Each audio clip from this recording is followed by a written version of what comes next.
Olá, eu sou o Dr. Daniel Barros e resolvi fazer esse vídeo hoje para falar sobre a minha experiência com a Covid-19. E por experiência eu quero dizer que mais ou menos em abril desse ano, assim como vários outros colegas médicos e vários outros profissionais de saúde, eu também, infelizmente, fui vítima da Covid-19, que tem atingido os profissionais de saúde, que são a população mais vulnerável, né, a se contaminar com o vírus. E eu quero falar sobre isso porque tem muita gente que ainda acha que se trata de alguma doença de menor gravidade ou que se trata de alguma coisa que já acabou, mas não é bem esse o caso, infelizmente. Mais ou menos em abril, eu lembro que era uma noite de sábado, eu comecei a ter uma febre muito intensa, alta, com calafrios, foi difícil de melhorar, e a partir daí começaram os problemas, né? Eu já estava me sentindo um pouco nauseado, um pouco de mal-estar há uns 3 dias, mas não levei aquilo a sério.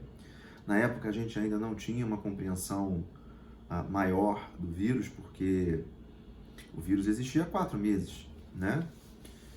E após essa febre, aí eu já entendi que eu ia ter que ficar isolado. Fui para o meu quarto e lá fiquei por 12 dias. E aí eu vou contar depois o que aconteceu. Então, naquele momento, surgem muitas incertezas, né? Porque não se sabia ainda do tamanho da mortalidade da doença, por conta de poucas testagens que havia na época, a mortalidade parecia muito maior do que o que realmente é, porque poucas pessoas tinham sido testadas, então o número de pessoas que morrem em relação ao número de pessoas testadas era muito grande e toda aquela situação era muito complicada. E, enfim, ficando em casa, minha filha precisou ficar na casa dos meus pais, e para eu não ficar completamente sozinho e passando mal como eu estava, minha esposa ficou comigo e acabou se contaminando também, e só que graças a Deus a manifestação da doença nela foi um pouco mais branda. E o que aconteceu foi que progressivamente eu não conseguia comer nada. Houve dias de eu conseguir, como alimentação de 24 horas, tomar um copo de água e comer uma bolacha ou um biscoito creme cracker num dia inteiro. Agora, por que eu quero falar sobre essas coisas? Eu quero falar sobre essas coisas para que as pessoas tenham consciência de que ainda não é tempo de abandonar o isolamento como se tivéssemos já segurança. Nós não temos ainda. Enquanto não houver vacina, continua a valer a mesma recomendação. As pessoas devem sair de casa para fazer coisas e resolver assuntos que sejam de extrema necessidade. Sair de casa para comprar comida, sair de casa para comprar remédio, sair de casa para ir ao médico, não é? Ou para resolver alguma coisa que seja extremamente urgente.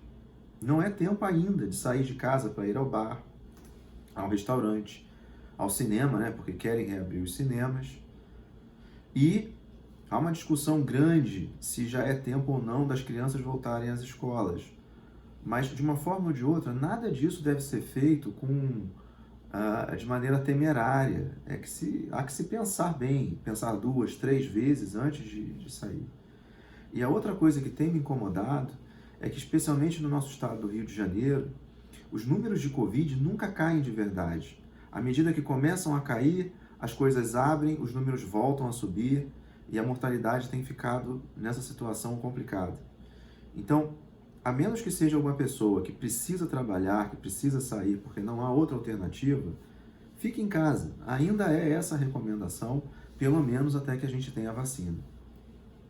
E continuando a história, eu não tive grandes problemas até mais ou menos o 10º dia, quando eu comecei a ter um cansaço, que era um cansaço muito, muito fora do normal. De ter dificuldade de ir ao banheiro, inclusive, dificuldade de tomar um banho. Mas eu achei que é porque eu estava desidratado, eu achei que era porque eu não estava comendo bem. O que aconteceu foi que no 12º dia de sintomas, eu finalmente resolvi ir à emergência, porque foi o primeiro dia que eu realmente tive falta de ar. E aí, chegando à emergência, eu realmente estava muito desidratado, o meu coração estava bem acelerado e, uma temperatura corporal também um pouco mais alta, não chegava a ser febre, né, que a febre já tinha controlado há uns 2 ou 3 dias, mas foi para a emergência. E mais uma vez eu quero fazer uma parada. Qual é a vantagem de uma pessoa com Covid ir à emergência nesse momento, sem ter alguma situação de cansaço extremo ou uma situação de falta de ar extremo? A vantagem é zero, porque se houvesse alguma medicação que nós pudéssemos dar para a população para diminuir a chance de um Covid leve se transformar num Covid grave, valeria a pena que as pessoas fossem à emergência para serem atendidas e, nesta emergência, receberem alguma medicação que pudesse diminuir a chance de um caso leve se transformar num caso grave. Mas a verdade é que esta medicação não existe, tá? E aqui eu preciso tomar preciso fazer uma afirmação categórica. Não existe medicação alguma, nenhuma mesmo, nem a cloroquina, nem a azitromicina, tá? Que possa reduzir o risco, nem a ivermectina, nem qualquer outra que tenha ouvido falar, que tenha algum efeito comprovado para reduzir o risco do Covid ficar grave. Isso é uma afirmação que eu preciso fazer, porque tem muita gente achando que é um absurdo. Vamos então ficar em casa esperando morrer para só então ir para o hospital? Essa afirmação foi criada em laboratório, digamos assim. Foi criada por gente que faz mídia. Mas isso não tem nada a ver com a realidade. Por quê? Porque não existe medicação para ser tomada na fase inicial. E, portanto, a pessoa ir ao hospital sem ter qualquer falta de ar, qualquer coisa, o hospital não vai ter o que fazer por você. O que vai acabar acontecendo, que é o que tem acontecido nas emergências agora nas últimas semanas, é um número muito grande de pessoas chegando à emergência com dúvidas a serem tiradas, aí tudo bem, mas achando que vão tomar algum remédio e que aqueles sintomas do Covid vão deixar de ficar graves. Isso não é verdade. Nenhuma medicação, nem a ivermectina, nem a azitromicina, nem a cloroquina, nem a hidroxicloroquina, nem a ivermectina, nem nenhuma outra teve qualquer comprovação para reduzir risco de Covid, não em seres humanos. Mas então, eu vou contar mais uma parte da minha história e depois acabar de explicar isso. Na época, ainda era abril, e a gente ainda não tinha certeza se a cloroquina podia ou não ter algum benefício para pessoas com Covid. Então, naquela época, a maioria dos hospitais privados ainda usava a cloroquina num protocolo extremamente rigoroso. Que protocolo era esse? Você precisava assinar um papel assumindo a responsabilidade de tomar a medicação e você era informado dos potenciais riscos, em especial o risco de arritmia do coração.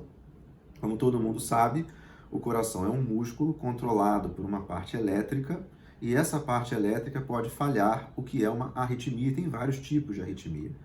Agora, o tipo mais grave, que é uma arritmia ventricular, pode ser fatal. E, sabidamente, a cloroquina pode aumentar o risco de arritmia.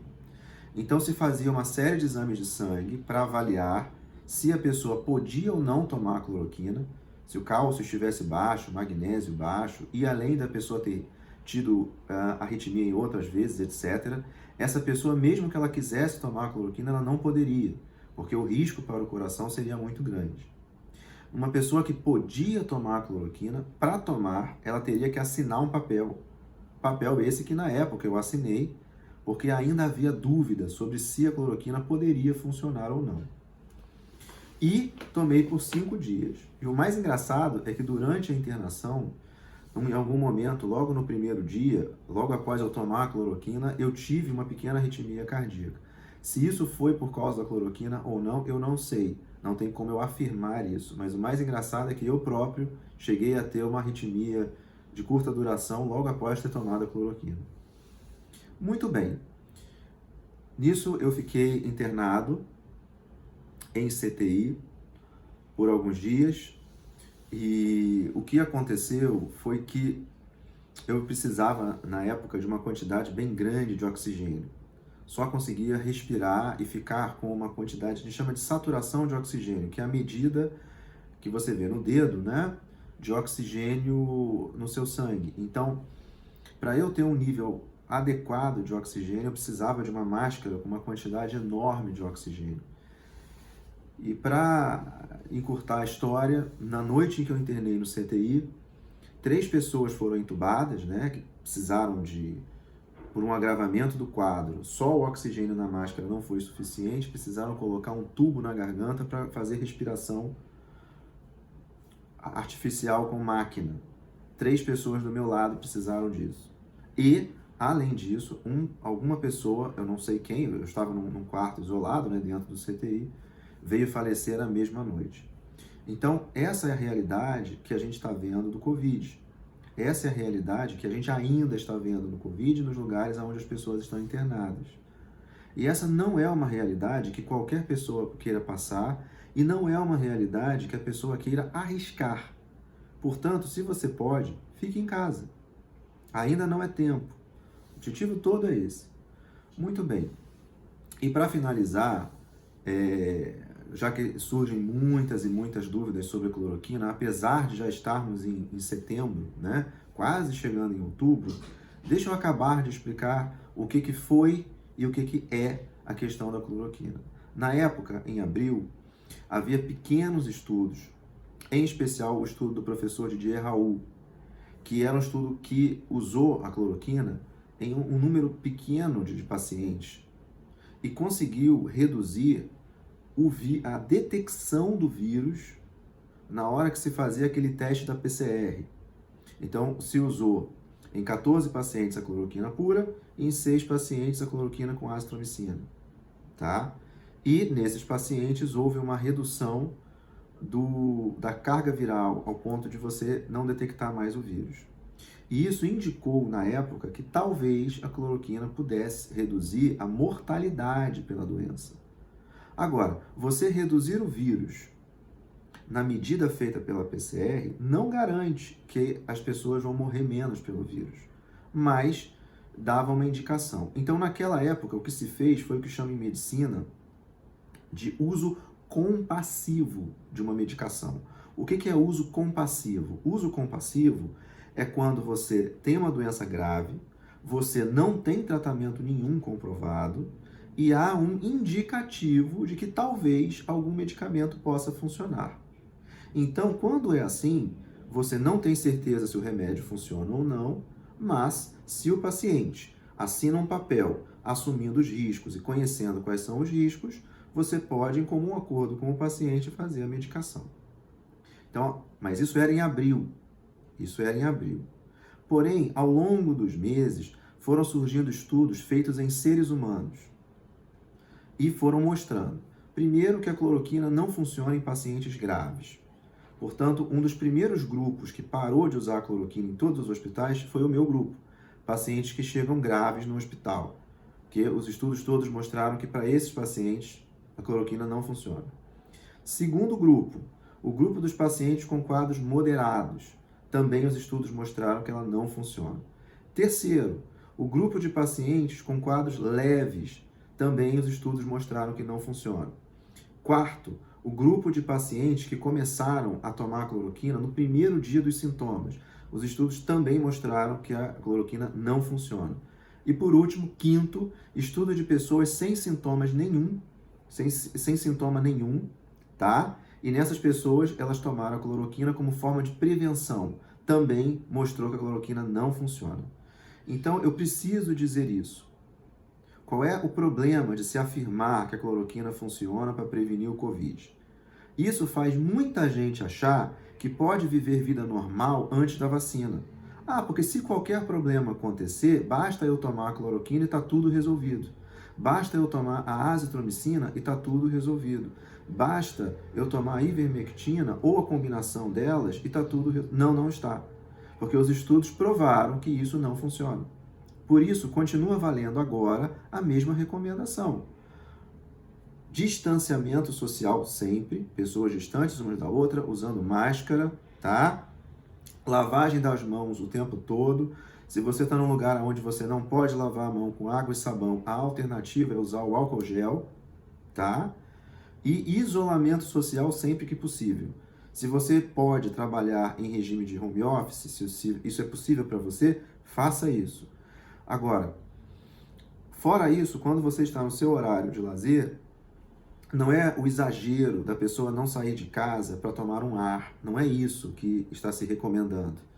Uma coisa é a pessoa sair num horário que é tranquilo e andar próximo da sua residência por 10, 15 minutos para tomar sol e até para fazer uma higiene mental. Isso é uma coisa. Outra coisa completamente diferente é o exagero de que muitas pessoas acham que já é tempo de ir ao shopping para passear, já é tempo de ir ao bar para tomar uma cerveja, já é tempo de ir ao cinema, ao teatro, ou seja lá o que for que já estiver aberto. Isso é um absurdo. As pessoas ainda estão morrendo de Covid. E, muitas vezes, você pode ter a sorte de pegar o Covid e ter um caso leve, mas você pode, infelizmente, ser a pessoa que transmite para outros e esses outros ninguém sabe se eles vão ter casos leves, casos graves ou até morrer por causa disso. Tá? Então esse é um alerta que eu gostaria de fazer. Ainda não é tempo de vida normal.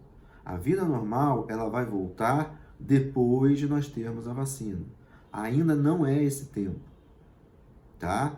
Vamos proteger a nós mesmos, vamos proteger as nossas famílias, os nossos amigos próximos e vamos ter também compaixão pelas pessoas distantes, gente que a gente não conhece, mas que pode ter um caso grave de Covid, em especial os idosos, em especial as pessoas com doença cardíaca, mas agora a gente sabe que até pessoas jovens, se essas pessoas sofrem de obesidade, elas podem ter casos graves de Covid e vir a morrer disso. E eu tenho certeza que você, como pessoa boa que você é, não vai querer aumentar a chance de alguém que você conhece ou de alguém que você não conhece, dessa pessoa vir a morrer de uma doença que ela podia não ter tido caso as pessoas tivessem ficado em casa. Tá bom? Essa é a minha mensagem e fiquem com Deus.